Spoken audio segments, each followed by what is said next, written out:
नमस्कार दोस्तों, तो कैसे हैं आप दोस्तों। अगर इस वीडियो को आपने खोला है तो इसे अंत तक ज़रूर सुनिएगा। आपसे हाथ जोड़कर रिक्वेस्ट करता हूं, क्योंकि यह वीडियो आपको बहुत ज़्यादा प्रभावित करेगा। इसमें एक सच्ची घटना है जो आपको अंदर से प्रभावित करेगी। इसे अंत तक ज़रूर सुनिए। आइए शुरुआत करते हैं इस सच्ची घटना के बारे में। एक बार मैं एक घर के करीब से गुजर रहा था कि अचानक से मुझे उस घर के अंदर से एक बच्चे के रोने की आवाज़ आई। उस बच्चे की आवाज में इतना दर्द था कि अंदर जाकर वह बच्चा क्यों रो रहा है यह मालूम करने से मैं खुद को ना रोक सका। अंदर जाकर मैंने देखा कि एक माँ अपने 10 साल के बेटे को धीरे धीरे से मारती और बच्चे के साथ खुद भी रोने लगती। मैंने आगे जाकर पूछा, बहन जी, आप इस छोटे से बच्चे को क्यों मार रही हो जबकि आप खुद भी रोती हो। उस महिला ने जवाब दिया कि भाई साहब, इसके पिताजी भगवान को प्यारे हो गए हैं और हम लोग भी बहुत गरीब हैं। उनके जाने के बाद मैं लोगों के घरों में काम करके घर और इसकी पढ़ाई का खर्च बामुश्किल से उठाती हूँ, और यह कम वक्त स्कूल रोजाना देर से जाता है और रोजाना घर देर से आता है। जाते हुए रास्ते में कहीं खेल कूद में लग जाता है और पढ़ाई की तरफ जरा भी ध्यान नहीं देता है, जिसकी वजह से रोज़ाना अपने स्कूल की ड्रेस भी गंदी कर लेता है। मैंने बच्चे और उसकी माँ को थोड़ा समझाया और मैं चल दिया। इस घटना को कुछ ही दिन बीते थे कि एक दिन सुबह सुबह कुछ काम से मैं सब्जी मंडी गया तो अचानक मेरी नज़र उस 10 साल के बच्चे पर पड़ी जो रोज़ाना घर से मार खाता था। मैं क्या देखता हूँ कि वह बच्चा मंडी में घूम रहा है और जो दुकानदार अपनी दुकानों के लिए सब्जी खरीदकर अपनी बोरियों में डालते थे तो कुछ सब्जियां गिर जाती थीं। वह लड़का सब्जी जमीन पर गिरी हुई फौरन उठाकर अपनी झोली में डाल लेता था। मैं यह नज़ारा देखकर परेशानी में पड़ गया कि आखिर ये चक्कर क्या है। मैं उस बच्चे का चोरी चोरी पीछा करने लगा। जब उसकी झोली सब्जी से भर गई तो वह सड़क के किनारे बैठकर उसे ऊंची ऊंची आवाज़ लगाकर सब्जी बेचने लगा। मुंह पर मिट्टी, ड्रेस गंदी, आंखों में नमी। ऐसा महसूस हो रहा था कि ऐसा दुकानदार मैं जिंदगी में पहली बार देख रहा हूं। अचानक एक आदमी अपनी दुकान से उठा और जिस दुकान के सामने उसने अपनी नन्ही सी दुकान लगाई थी, उसने आते ही एक जोरदार लात मारकर उस नन्ही सी दुकान को एक झटके में ही रोड में बिखेर दिया और बाजुओं से पकड़कर उस बच्चे को उठाकर धक्का दे दिया।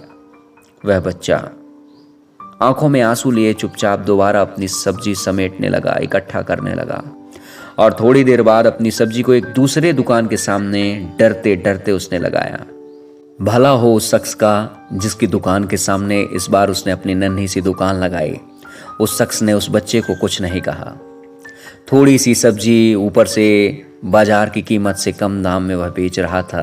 जल्द ही उसकी बिक्री हो गई और वह बच्चा उठा और बाजार में एक कपड़े वाली दुकान में दाखिल हुआ और दुकानदार को वह पैसे देकर दुकान में पड़ा अपना स्कूल बैग उठाया और बिना कुछ कहे वापस स्कूल की ओर चल पड़ा और मैं भी उसके पीछे पीछे चल रहा था। बच्चे ने रास्ते में अपना मुंह धोया और स्कूल की तरफ जैसे ही चल दिया, मैं भी उसके पीछे स्कूल चला गया।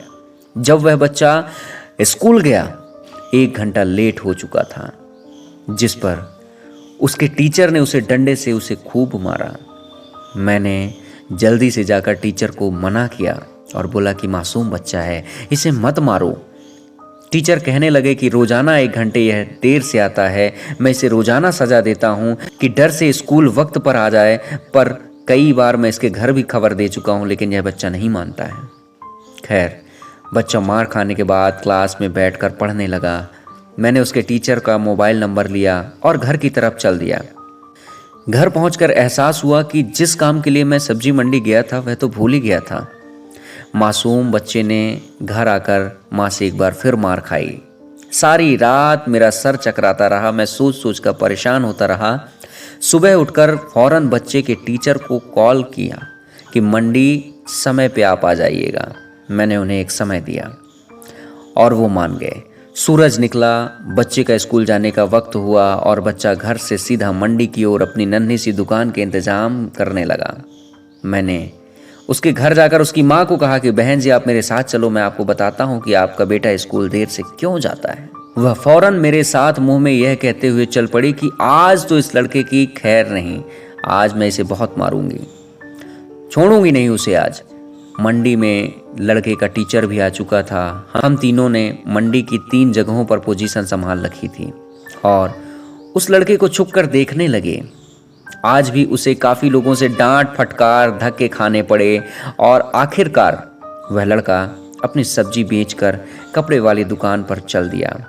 अचानक मेरी नज़र उसकी माँ पर पड़ी तो देखता हूँ कि वह बहुत ही दर्द भरी सिसकारियाँ लेकर लगातार रो रही थी।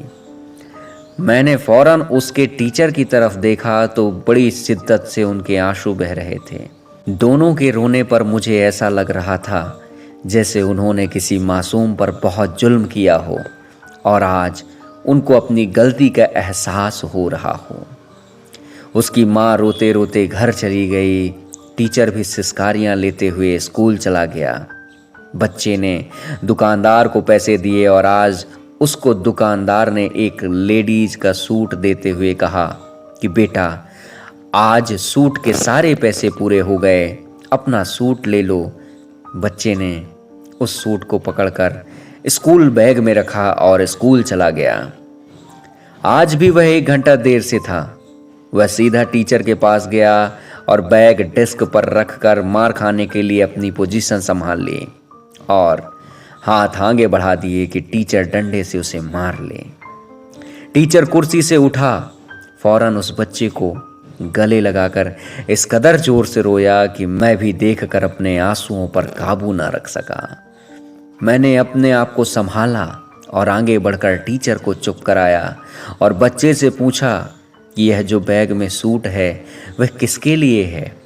बच्चे ने रोते हुए जवाब दिया कि मेरी माँ अमीर लोगों के घरों पर मजदूरी करने जाती है और उसके कपड़े फटे हुए होते हैं, कोई जिस्म को पूरी तरह से ढकने वाला सूट नहीं है उसके पास।